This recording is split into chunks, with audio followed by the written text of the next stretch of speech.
বানানো খরচও একবারে কম, আর এটা বানাতে আপনাদের 10 মিনিটের বেশি টাইম লাগবে না। ডিনারেই বলুন কিংবা লাঞ্চেই বলুন, এরম একটা রেসিপি থাকলে কিন্তু রুটি হোক বা ভাতই হোক সব কিন্তু চেটেপুটে খেয়ে নেবেন। আমি এখানে 4খানা কাঁচা ডিম একটা পাত্রের ভেতর ভেঙে নিলাম। এবার ডিমের ভেতর আমি দিয়ে দিচ্ছি হাফ টেবিল চামচ মতো লবণ। এবার একটা কাঁটা চামচ দিয়ে আমি ডিমটাকে ভালো করে ফেটিয়ে নিচ্ছি।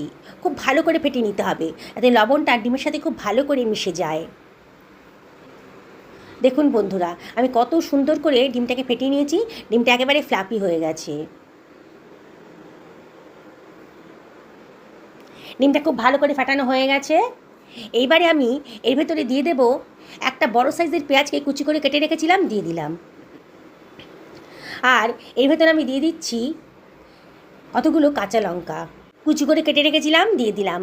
1/4 টেবিল চামচ মতো লঙ্কার গুঁড়ো দিলাম। আর এর ভেতর দিয়ে দিচ্ছি 2 টেবিল চামচ মতো বেসন। আর এর ভেতর দিয়ে দেবো 1 টেবিল চামচ মতো কর্নফ্লাওয়ার। বেসন আর কর্নফ্লাওয়ারটা দিয়েছি বাইন্ডিংসের জন্যে। আর এর ভেতর দিয়ে দিচ্ছি 1 টেবিল চামচ মতো গোলমরিচের গুঁড়ো আর হাফ টেবিল চামচ মতো চাট মশলা দিয়ে সব কিছু খুব ভালো করে মিশিয়ে নিচ্ছি। খুব ভালো করে মিশিয়ে নিতে হবে। বেসন কিন্তু ডিমের সাথে সহজে মিশতে চাইবে না, তাই খুব ভালো করে এটাকে ফেটিয়ে নিতে হবে। দেখুন বন্ধুরা, আমাকে 2 থেকে 3 মিনিট ধরে কিন্তু এটা ফেটাতে হয়েছে।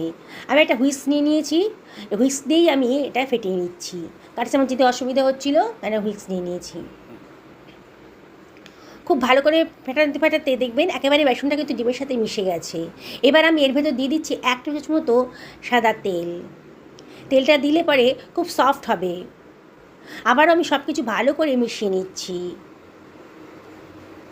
দেখুন কর্নফ্লাওয়ার আর বেসনটা কিন্তু ডিমের সাথে একেবারে মিশে গেছে। বোঝাই যাচ্ছে না যে এর মধ্যে কর্নফ্লাওয়ার আর বেসন ছিল। এটাকে সরিয়ে রাখলাম। আমি আজকে আপ্পাম প্যানে বানাবো, তাই প্যানটাকে অল্প একটুখানি তেল দিয়ে গ্রিস করে নিচ্ছি। ইচ্ছে করলে আপনারা ফ্রাই প্যানেও বানাতে পারেন। আপ্পাম প্যানে বানালে পারে তাড়াতাড়ি হয়ে যাবে, আর আকারটাও সুন্দর লাগবে, মানে শেপটা খুব সুন্দর দেখতে লাগবে।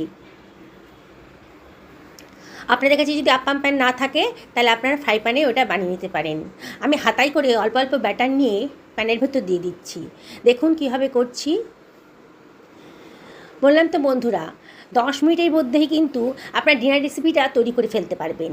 আর এত স্বাদিষ্ট হবে না, যাকে খাওয়াবেন সেই কিন্তু আপনার প্রশংসা করবে। এই তাড়াহুড়োর সময় এই রেসিপিটা আপনি বানিয়ে ফেলতেই পারেন। দেখুন আমি হাতাই করে করে আপ্পাম প্যানের ভেতর সমস্ত ব্যাটারটা দিয়ে দিলাম। দিয়ে এটা গ্যাস ওভেনে বসিয়ে দিচ্ছি। এবার গ্যাসের ফ্লেমটা ধরিয়ে দিলাম। এটা মিডিয়াম টু হাইতে রাখবো মিনিট 2-3 মাঝে মাঝে এবার ঢাকা দিয়ে দিচ্ছি। মাঝে মাঝে কিন্তু ঢাকাটা তুলে একটু দেখতে হবে যে ওপরের পোর্শনটা একটু শুকনো শুকনো হয়েছে কি না।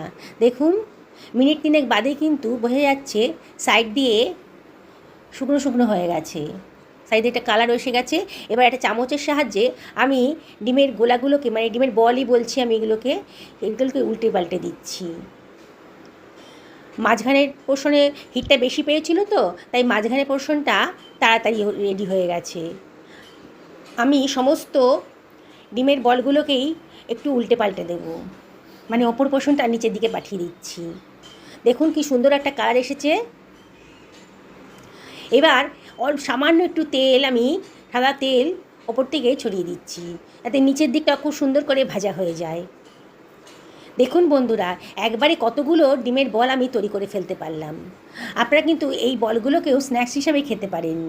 বিকেলে চায়ের সাথে এরকম একটা বল তৈরি করে নিলেই পরে কিন্তু আর কি চাই, চায়ের পাটি একেবারে জমে যাবে। তবে আজকে আমি কারি বানাবো। দেখুন বন্ধুরা, সরিয়ে রাখলাম।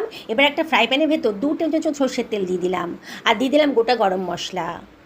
গরম মশলাটা যখন একটু ফ্রাই হয়ে গেছে, সুন্দর একটা গন্ধ বেরোতে শুরু করেছে, হাফ টেবিল চামচ মতো গোটা জিরেও দিয়ে দিলাম। একটুখানি 30 সেকেন্ড মতন একটুখানি ফ্রাই করে নেব। সুন্দর একটা গন্ধ বেরোতে শুরু করে দিয়েছে। একটা বড় সাইজের পেঁয়াজকে একেবারে ব্লেন্ড করে রেখেছিলাম মিক্সার গ্রাইন্ডারে, দিয়ে দিলাম। দিয়ে সব কিছু আবারও খুব ভালো করে মিশিয়ে নিচ্ছি। গ্যাসের ফ্লেমটা হাইতেই রেখেছি, আর অনবরত কিন্তু নাড়তে হবে। এবারে আমি দিয়ে দিচ্ছি 1 টেবিল চামচ মতো আদা রসুন বাটা। আবারও সব কিছু খুব ভালো করে মিশিয়ে নিচ্ছি। অনবরত কিন্তু নাড়তে হবে। বেশ 2 মিনিট মতো নাড়ার পর আমি এর ভেতর দিয়ে দিলাম হাফ টেবিল চামচ মতো হলুদের গুঁড়ো, হাফ টেবিল চামচ ধনের গুঁড়ো, হাফ টেবিল চামচ জিরের গুঁড়ো, আর হাফ টেবিল চামচ লঙ্কার গুঁড়ো। এবারে আমি এর ভেতর দিয়ে দিচ্ছি 1 টেবিল চামচ মতো কাশ্মীরি লঙ্কার গুঁড়ো, জাস্ট কালারের জন্যে। লঙ্কাটা আপনারা নিজেদের পছন্দ মতো দেবেন। 1 টেবিল চামচ মতো জলও দিয়ে দিলাম, দিয়ে মশলাটাকে খুব ভালো করে কষিয়ে নেব। 1/2 টেবিল চামচ মতো লবণও এর ভেতর দিয়ে দিলাম, দিয়ে সব কিছু ভালো করে কষিয়ে নিচ্ছি। অনবরত কিন্তু নাড়তে হবে। দেখুন আস্তে আস্তে কিন্তু মশলাটা বেশ ভালো করে কষানো হয়ে যাচ্ছে। এবারে আমি এর ভেতর দিয়ে দিচ্ছি একখানা মাঝারি সাইজের টমেটোকে ব্লেন্ড করে রেখেছিলাম, দিয়ে দিলাম। আর মিক্সার গ্রাইন্ডার ধুয়ে অল্প জলও দিয়ে দিলাম। এবারে আর জল দেওয়ার প্রয়োজন নেই, টমেটোর রস থেকেই কিন্তু আমার মশলাটা কষানো হয়ে যাবে। ঢাকা দিয়ে দিলাম মিনিট 2-3 জন্যে। মাঝে মাঝে কিন্তু ঢাকা তুলে একটু নাড়াচাড়া করে দেবেন, নাহলে কিন্তু পোড়া লেগে যেতে পারে। মিনিট 3 বাদে দেখুন মশলা কিন্তু কষানো হয়ে গেছে, মশলার গা থেকে তেল বেরোতেও শুরু করে দিয়েছে। এই অবস্থায় আমি এর ভেতর দিয়ে দিচ্ছি 1 বাটি পরিমাণ গরম জল। গরম জল দেওয়ার চেষ্টা করবেন, তাহলে রান্নার কালারটাও সুন্দর হবে আর রান্নাটা খুব তাড়াতাড়ি হয়ে যাবে। সব কিছু আবারও খুব ভালো করে মিশিয়ে নিচ্ছি। দেখুন বন্ধুরা, কত সহজে অসাধারণ টেস্টি একটা রেসিপি, একেবারে নতুন ধরনের রেসিপি কিন্তু তৈরি হয়ে গেল। ঝোলটা যখন ফুটতে শুরু করেছে তখন আমি ডিমের বলগুলো এর ভেতর দিয়ে দিচ্ছি। আমার 4টে ডিমে 8খানা বল তৈরি হয়েছে। এবারে আমি সব কিছু ভালো করে মিশিয়ে নিচ্ছি, একটু নাড়াচাড়া করে দিলাম হালকা হাতে। এবারে আমি এর ভেতর দিয়ে দিচ্ছি কাঁচা লঙ্কা। কাঁচা লঙ্কাটা দিলে পরে কিন্তু দারুণ সুন্দর একটা ফ্লেভার আসবে। আর যারা একটু ঝাল খেতে পছন্দ করেন কাঁচা লঙ্কাটা দিয়েও খেতে পারবেন। এবারে আমি একটুখানি ধনেপাতা কুচি পরে ছিটিয়ে দিলাম, 1/2 টেবিল চামচ মতো গরম মশলা গুঁড়োও দিয়ে দিলাম।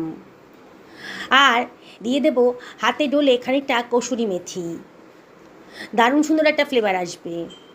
বন্ধুরা আপনাদেরকে রিকোয়েস্ট করব অবশ্যই বাড়িতে একদিন বানাবেন। নতুন বন্ধুদেরকে রিকোয়েস্ট করবো আমার চ্যানেলটা সাবস্ক্রাইব করার জন্যে। আর যারা ফেসবুক থেকে দেখছেন তাদেরকে রিকোয়েস্ট করবো আমার পেজটা ফলো করার জন্য। ঢাকা দিয়ে মিনিট 3 রান্না করে নেবো মিডিয়াম টু লো ফ্লেমে। দেখুন বন্ধুরা বলগুলো কিন্তু ঝোলের সাথে ফুটে গিয়ে অনেকটাই বড় হয়ে গেছে, ফুলে উঠেছে আর কি। দেখুন কালারটা দেখুন ঝোলের কত সুন্দর দেখতে লাগছে। অল্প তেল মশলার মধ্যে দারুণ স্বাদের একটা অজানা রেসিপি কিন্তু আজকে তৈরি হয়ে গেল। একবার খেয়ে দেখুন। আমি একটা সার্ভিং প্লেট এটা সার্ভ করে দিচ্ছি। এই রেসিপিটা যখন বানাবেন না, বাড়ির ছোটো থেকে বড় সবাই কিন্তু দারুণ খুশি হবে। ডিমের একঘেয়ে রেসিপি আর নয়।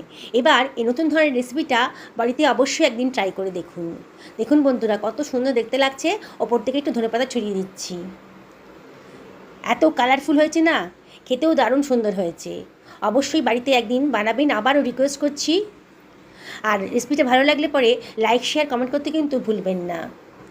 আমি একটা ডিমের বল আপনাদের কেটে দেখাচ্ছি, ভেতরটা কতটা সফট হয়েছে।